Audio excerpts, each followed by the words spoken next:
Kwa hivyo ukiwa nje ya chama, nje ya ajira, unazo sifa bado za kuwa kwenye chama cha wafanyakazi.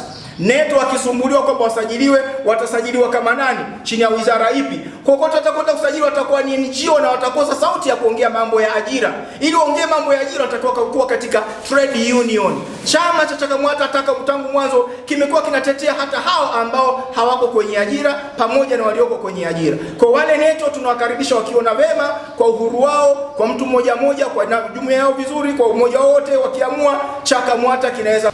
Kikokotoo kilichopo ni kwamba hatutaki kumung'unya maneno, hatukitaki.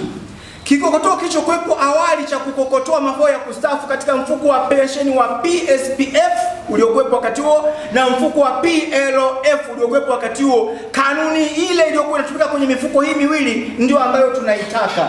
Kanuni hii iliyokuja tulishawahi kuizungumza kwa mara ya kwanza kuhusu kokotoo, tuliongea na vyombo vya habari tarehe 13 mwezi wa 12 2018. Wiki mbili baadaye tarehe 28 mwezi wa 12 2018, Rais hayati Magufuli akaitisha kikao Ikulu kwa mara ya kwanza, kikao ambacho kilitambua vyama ambavyo viko nje ya shirikisho la TUCTA ili kujadili kikokotoo hicho, na Magufuli akakipeleka likizo kipumzike kwa miaka 15, kwa miaka 5 kisianze kazi, kichunguzwe tena. Lakini Mwenyezi Mungu akafanya aliyofanya. Miaka 5 kabla ya kuisha, mzee Magufuli akatutoka, amekuja Rais Samia, wakamrubuni, wakamdanganya, akakiwaisha mwaka mmoja kabla hakijatimiza miaka 5 ya kutafakariwa.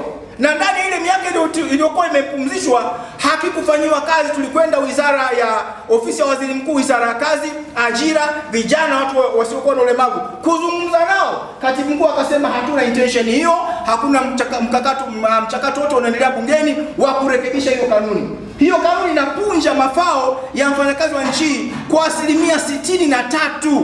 Yaani katika shilingi 100 za pensheni yako zimeondolewa shilingi 63, umebaki na shilingi 37. Hizo ndio wanazungumza kwamba sasa tuchukue nusu, asilimia 33, asilimia 25 ya hicho kidogo kiduchu kichobakia. Hatutaki hiyo kanuni. Yaani hatutaki kumung'unya maneno. Hatutaki hiyo kanuni. Tunataka ile ya awali ya PSPF na LYPF irudi. Lakini pia tuliomba tuwe na mjadala wa kitaifa. Kwa kuwa CHAKAMWATA tumerudi, tutajaribu kuorganize kuwa na mjadala wa kitaifa, tuitisha watu mbalimbali. Iwekwa ndani kwa muda wa sekunde. Wanasheria wetu walipambana mno mpaka akaachiliwa kwa dhamana. Lakini kesi hiyo ilienda, tunashukuru Mungu, mpaka alishinda kesi hiyo na wao wenzake watu wawili waweza kuachiwa. Ndugu waandishi wa habari, tuna mambo mengi sana ya kuzungumza kwa sababu katika kipindi hiki cha miaka 6 mapito ambayo chama kimeyapitia yalikuwa ni mazito kweli kweli, yanatishia usalama.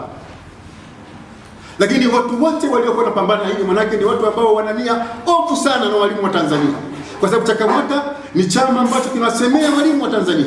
Ikumbuke kwamba kabla CHAKAMWATA haijafutwa, kwa mara ya mwisho tumekaa na waandishi wa habari, tulizungumza kuhusiana na kikokotoo kwamba chama cha kutetea haki na maslahi ya walimu Tanzania, CHAKAMWATA, tunaenda kinyume na kanuni ya kile kikokotoo.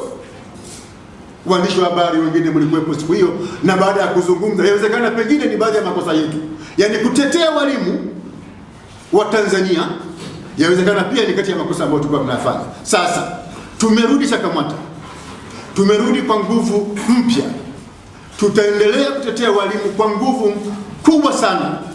Hatutaweza kuogopa kwa sababu tumesajiliwa ili tutetee walimu.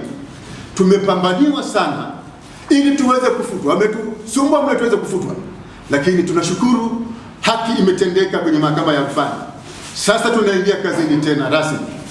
Tutapambana kweli kweli kwa yule mtu ambaye atapoka haki ya walimu makusudi.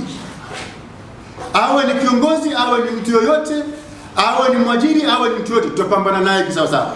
Tuko tayari kupambana kwa gharama yote ile, kwa sababu hiyo ndiyo kazi yetu.